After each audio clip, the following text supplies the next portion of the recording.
the response for the market is quite positive. We have very good reservation, and the demand is high. Now for us is how to increase production on time in order to be able to deliver the cars before the start of the festive season, which is Diwali. So the market response in overall is very positive. Thanks God.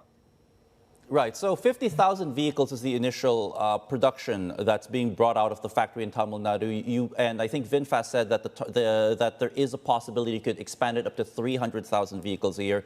Based on the reception right now, might VinFast consider increasing that expansion? Or do you think 50,000 is going to be okay for the next year or two?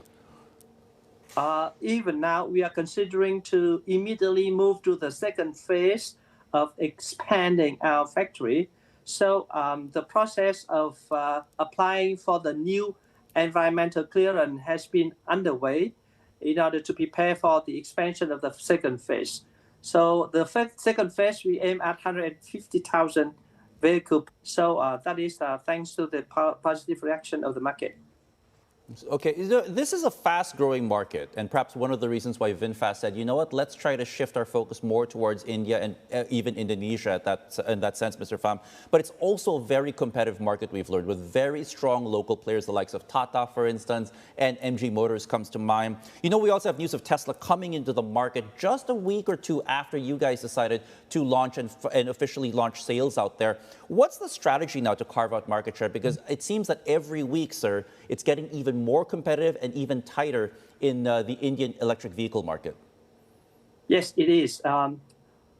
Indian market is a very potential market, but at the same time, it's a very competitive market.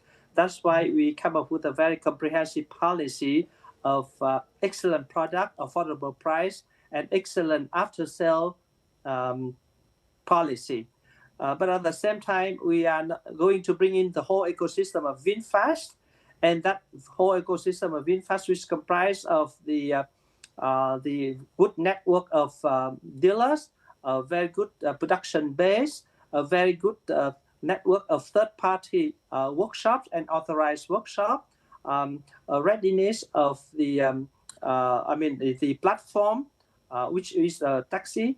And finally, we are also launching the rental car. So this is the whole comprehensive ecosystem of VinFast. Then it will also be backed up by the whole ecosystem of Vingroup.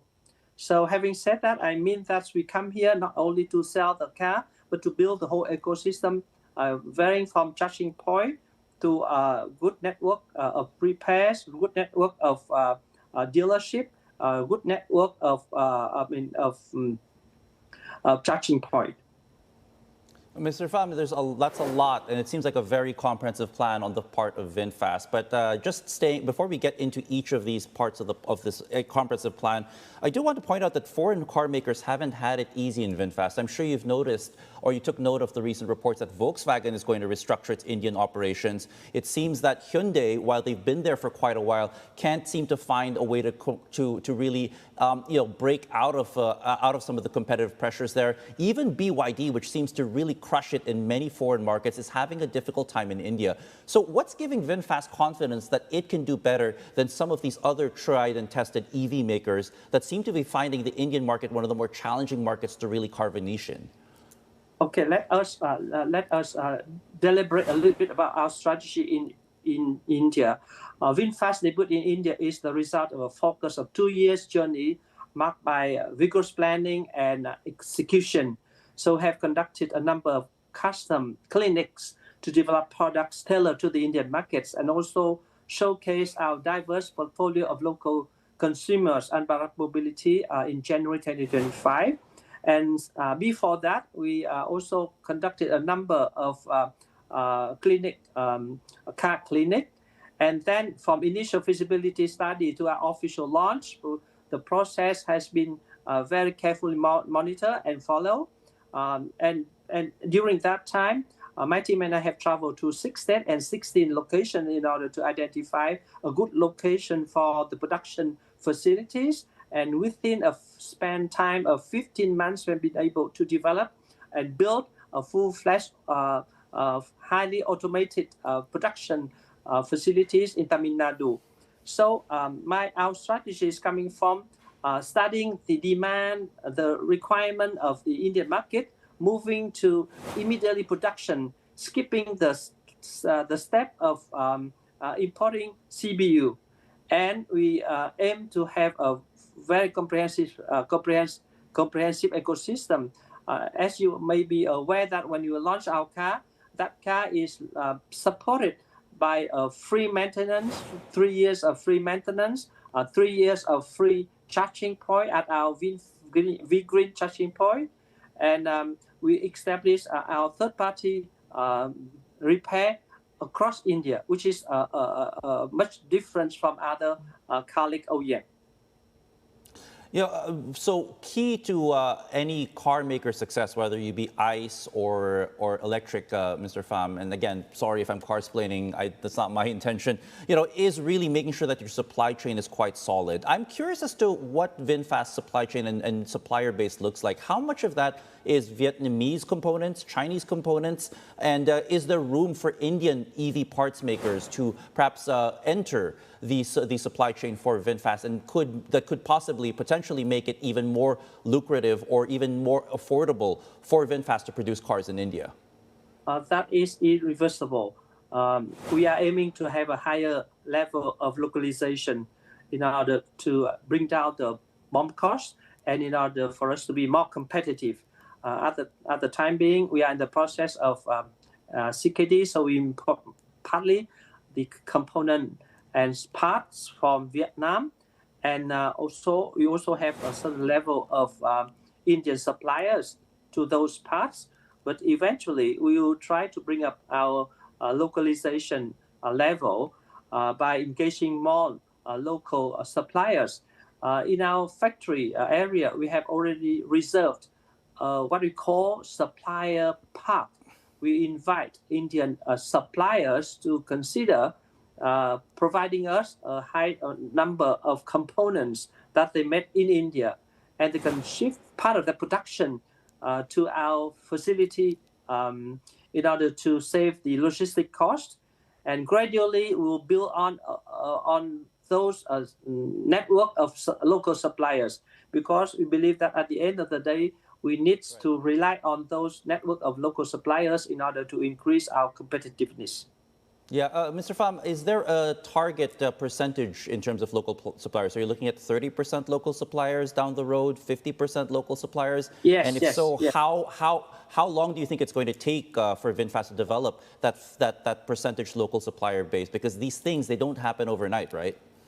Right. It's as you mentioned correctly, it's not overnight, and we have already started the process of scouting our local suppliers. We send our people to various local suppliers meetings.